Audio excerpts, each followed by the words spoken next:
नमस्कार दोस्तों, स्वागत है आपका आज के करंट अफेयर सेशन में। आज 16 नवंबर 2024 का दिन है और आज के सभी महत्वपूर्ण प्रश्नों को हम डिस्कस करेंगे इस वीडियो में। देखिए, आप इस वीडियो की पीडीएफ जो है इसको डाउनलोड कर सकते हैं वीडियो के डिस्क्रिप्शन बॉक्स से। और देखिए, जो लोग नए हैं वो चैनल को सब्सक्राइब जरूर कर लेंगे। तो चलिए शुरू करते हैं इस वीडियो को। देखिए, आज का हमारा पहला प्रश्न है कि हाल ही में एक स्थिति को बिरसा मुंडा जयंती, जिसे जनजातीय गौरव दिवस भी कहते हैं, ये मनाया गया। तो देखिए, हर साल हम 15 नवंबर को बिरसा मुंडा की जयंती मनाते हैं। और देखिए, इनको जनजातियों का भगवान भी कहा जाता है। और जो बिरसा मुंडा है, इसीलिए इनकी जयंती को जनजातीय गौरव दिवस भी कहा जाता है। तो 15 नवंबर को हर साल जनजातीय गौरव दिवस यानी कि बिरसा मुंडा जयंती मनाई जाती है, इसको याद रखिएगा। और देखिए, जो आपके बिरसा मुंडा हैं, ये एक जो है जनजातीय नेता थे और साथ में फ्रीडम फाइटर यानी कि स्वतंत्रता सेनानी थे। और इसीलिए इनको ये सम्मान दिया जाता है। इनके जन्म दिवस को हम जनजातीय गौरव दिवस के रूप में मनाते हैं। और देखिए, जो बिरसा मुंडा है, इनके बारे में कुछ और भी चीज़ें बता दूँ। इन्होंने ब्रिटिश शासन के खिलाफ एक आंदोलन का नेतृत्व किया था जिसका नाम था उल गुलान आंदोलन। और ये सभी परीक्षाओं में बहुत बार पूछा गया है कि उल गुलान आंदोलन का नेतृत्व किसने किया था। तो इसका नेतृत्व किया था बिरसा मुंडा ने, जो कि एक जनजातीय नेता थे। देखिए, बिरसा मुंडा जो है, इनके बारे में और भी प्रश्न पूछे जाते हैं, तो उनसे संबंधित सभी तथ्यों को मैं आपको बता देता हूँ, ध्यान सुनिए। देखिए, बिरसा मुंडा का जो जन्म है, ये 15 नवंबर 1875 को झारखंड के उलीहातू गांव में हुआ था। यानी कि ये झारखंड में पैदा हुए थे। कब? 1875 में 15 नवंबर की तारीख को। और देखिए, बिरसा मुंडा केवल एक स्वतंत्रता सेनानी ही नहीं बल्कि एक सामाजिक सुधारक भी थे। इन्होंने जनजातीय समाज से कुप्रथाओं, अंधविश्वासों और नशे की आदतों को हटाने के लिए काम किया था। और इन्होंने अपने अनुयायियों को एकता, शिक्षा और सत्यनिष्ठा का संदेश दिया था। इन्होंने वीरसाइट नाम का एक धार्मिक आंदोलन भी चलाया था, जो कि सरल और नैतिक जीवन जीने की प्रेरणा देता है। तो ये था बिरसा मुंडा के बारे में, इसको नोट कर लीजिएगा। अगला प्रश्न हमारा झारखंड से ही है। देखिए, झारखंड का जो स्थापना दिवस है, ये कब मनाया जाता है? तो आपने अगर अभी कोई एग्ज़ाम दिया होगा तो आपको पता होगा कि एक आध प्रश्न जो है किसी न किसी राज्य के स्थापना दिवस से संबंधित पूछ लिया जाता है। स्पेशली जिस राज्य का एग्ज़ाम होता है, उस राज्य का स्थापना दिवस तो पूछा ही जाता है। जैसे यूपी का देंगे तो यूपी का पूछेगा स्थापना दिवस, झारखंड का देंगे तो झारखंड का। देखिए, 15 नवंबर सन 2000 को जो है झारखंड की स्थापना हुई थी। और झारखंड को बिहार से 18 जिलों को अलग करके झारखंड को बनाया गया था। यानी कि पहले झारखंड बिहार का हिस्सा था, लेकिन बिहार के 18 जिलों को अलग करके झारखंड बना दिया गया। और देखिए, झारखंड का एक मतलब भी है। और ये मतलब क्या है? देखिए, झारखंड दो शब्दों से मिलकर बना है। पहला शब्द है झार और दूसरा है खंड। देखिए, झार का मतलब होता है जंगल और खंड का मतलब होता है भूमि। यानी कि जंगल वाली भूमि जो है, इससे मिलकर बना है झारखंड। और देखिए, बिरसा मुंडा की जयंती पर झारखंड राज्य का गठन हुआ था। यानी कि 15 नवंबर के दिन बिरसा मुंडा की जयंती मनाई जाती है। और इन्हीं को सम्मान देने के लिए बिहार के 18 जिलों को अलग करके झारखंड राज्य की स्थापना 15 नवंबर सन 2000 को की गई थी। और देखिए, झारखंड के बारे में कुछ खास चीज़ें हैं जो कि आपके एग्जाम के लिए इंपॉर्टेंट हो सकती हैं। देखिए, झारखंड अपनी जीवंत आदिवासी संस्कृति परंपराओं के लिए प्रसिद्ध है। झारखंड में एक त्यौहार मनाया जाता है जिसका नाम है सोहराय, जो कि पशुओं का त्यौहार है। और सरहुल नाम का भी एक त्यौहार झारखंड में मनाते हैं, जो कि फूलों का त्यौहार है। एक माघे पर्व नाम का त्यौहार है, जो कि फसल कटाई के बाद मनाए जाने वाला उत्सव है। और झारखंड की नृत्य शैली छऊ नृत्य एक मुखौटा नृत्य है, जो कि अपनी आकर्षक प्रस्तुति के लिए प्रसिद्ध है। तो छऊ नृत्य कहाँ की है? ये झारखंड की एक जो है प्रमुख नृत्य है, जो कि मुखौटा नृत्य है। मुंह पे मुखौटा लगा के डांस करते हैं लोग। देखिए, झारखंड राज्य में पंचेत डैम, जलाशय और कई वन्यजीव अभ्यारण्य हैं। और धार्मिक स्थलों में जो बैद्यनाथ धाम है, बाबा बैद्यनाथ का, जो भोलेनाथ को सावन के महीने में आप लोग जल चढ़ाने जाते हैं, तो वो झारखंड में ही है। और पारसनाथ और रजरप्पा प्रमुख हैं वहाँ पे धार्मिक स्थल जो है उनमें। यानी कि बैद्यनाथ धाम, पारसनाथ और रजरप्पा, ये प्रमुख धाम हैं।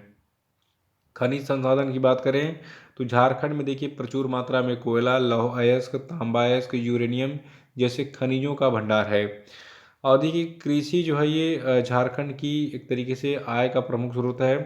लगभग 80% जनसंख्या झारखंड की ये कृषि पर निर्भर है और चावल यहाँ का मुख्य फसल है झारखंड का। झारखंड के जो मुख्यमंत्री हैं इनका नाम है हेमंत सोरेन। कैपिटल रांची है। झारखंड के राज्यपाल हैं संतोष गंगवार जी और झारखंड का स्थापना दिवस क्या है 15 नवंबर सन 2000। और तीसरा, हाल ही में किस संस्था के द्वारा state of the climate report 2024 जारी किया गया। देखिए, जो state of the climate report 2024 है इसको जारी किया है विश्व मौसम विज्ञान संगठन ने, जिसको अंग्रेजी में आप वर्ल्ड मेट्रोलॉजिकल ऑर्गेनाइजेशन कहते हैं। और जो आपका विश्व मौसम विज्ञान संगठन है इसने अपने इस रिपोर्ट में बताया है कि जो आपका 2024 है ये जो है अब तक का सबसे गर्म साल रहा। और ये चीज़ इसने कब कही, संयुक्त राष्ट्र जलवायु परिवर्तन सम्मेलन यानी COP29 में जारी अपने स्टेट ऑफ क्लाइमेट रिपोर्ट 2024 में ये बात इसने बताई कि अल नीनो के कारण 2024 रिकॉर्ड स्तर पर सबसे गर्म वर्ष होने वाला है। तो 2024 होने वाला है, मतलब अभी 2024 ख़त्म नहीं हुआ है। जब ख़त्म हो जाएगा तो पूरा इकट्ठे जो है ये लोग कहेंगे देखो 2024 का आंकड़ा है, किस महीने में कितना टेम्परेचर रहा और अब तक का सबसे अधिक तापमान वाला वर्ष रहा 2024। तो state of the climate report 2024 को जारी किया है विश्व मौसम विज्ञान संगठन ने। और विश्व मौसम विज्ञान संगठन की स्थापना कब हुई थी, 23 मार्च 1950 को। और वर्तमान में इसके प्रेसिडेंट हैं अब्दुल्ला अल मेंडस और इसका मुख्यालय आपका है वर्ल्ड मेट्रोलॉजिकल ऑर्गेनाइजेशन का, कहाँ पे, स्विट्जरलैंड के जेनेवा में। चौथा है कि हाल ही में किसे लगातार दूसरी बार अंतर्राष्ट्रीय हॉकी महासंघ के अध्यक्ष के रूप में चुना गया है। तो देखिए, पाकिस्तान के एक हॉकी प्लेयर हैं तैयब इकराम, इनको लगातार दूसरी बार अंतर्राष्ट्रीय हॉकी महासंघ जो यानी कि जो आपका फेडरेशन ऑफ इंटरनेशनल हॉकी है इसके अध्यक्ष के रूप में चुना गया है। देखिए, पाकिस्तान के तैयब इकराम को ओमान के मस्कट में हुए 49वें FIH कांग्रेस में इकराम ने जो है टोटल 126 में से 79 वोट हासिल किए, जिसमें उन्होंने अपने प्रतिद्वंदी बेल्जियम के मार्क कुद्रोन को मात दी, जिनको केवल 47 वोट मिले थे। देखिए, जो अंतर्राष्ट्रीय हॉकी महासंघ है इसकी बात करें तो इसका मुख्यालय स्विट्जरलैंड के लुसाने में है। और ये मुझे नहीं लगता है कि कोई एग्ज़ाम छूटा होगा जिसमें ये प्रश्न ना पूछा गया हो। याद रखिएगा, अंतर्राष्ट्रीय हॉकी महासंघ का जो मुख्यालय आपका है स्विट्जरलैंड के लुसाने में। और वर्तमान में प्रेसिडेंट कौन है, तैयब इकराम। इसकी स्थापना 7 जनवरी 1924 को फ्रांस के पेरिस में की गई थी। वर्तमान में इसके CEO है थेरी वेल और टोटल 140 नेशनल एसोसिएशन जो है इसके मेंबर हैं। और पांचवा प्रश्न है कि हाल ही में किसे अमेरिका के राष्ट्रपति ट्रंप ने संयुक्त राष्ट्र राजदूत के रूप में नियुक्त किया है।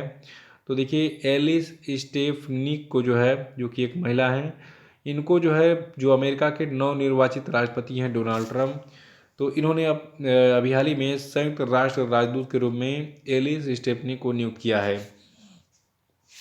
देखिए, अभी हाल ही में राष्ट्रपति का भी चुनाव हुआ था अमेरिका में, तो दूसरी बार डोनाल्ड ट्रंप राष्ट्रपति बने।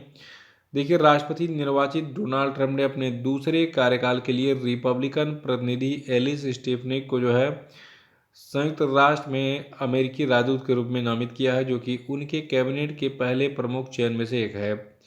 अगला है कि हाल ही में किस देश में मानव बर्ड फ्लू का सबसे कह रहे हैं कि मतलब मामला सामने आया है। तो देखिए, अभी हाल ही में मानव बर्ड फ्लू का मामला कनाडा में देखा गया। और ये H5 बर्ड फ्लू का संभावित मानव मामला ब्रिटिश कोलंबिया के फ्रेजर हेल्थ क्षेत्र में जो है कनाडा में दर्ज किया गया। और इस संक्रमण का प्रभावित स्रोत किसी जानवर या पक्षी से होने का अनुमान है, लेकिन सटीक कारण का भी पता नहीं लगा है। पूरी जांच हो रही है कि जो आपका ये H5 बर्ड फ्लू है ये किसके द्वारा फैला है। तो अभी हाल ही में कनाडा में, याद रखिएगा, मानव बर्ड फ्लू का एक मामला देखा गया है। सातवां कि हाल ही में किस देश ने भारत सहित 14 देशों का फास्ट ट्रैक वीज़ा कार्यक्रम समाप्त कर दिया।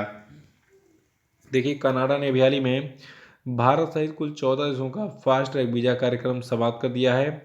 और ऐसा क्यों किया ये भी हम जान लेते हैं। देखिए, कनाडा ने अंतर्राष्ट्रीय छात्रों के लिए स्टूडेंट डायरेक्ट स्ट्रीम वीज़ा कार्यक्रम को बंद कर दिया है। इस वीज़ा के माध्यम से क्या था, अंतर्राष्ट्रीय छात्र को कनाडा में उच्च शिक्षा प्राप्त करने की आसानी के लिए जो है आसानी से प्रवेश मिल जाता था।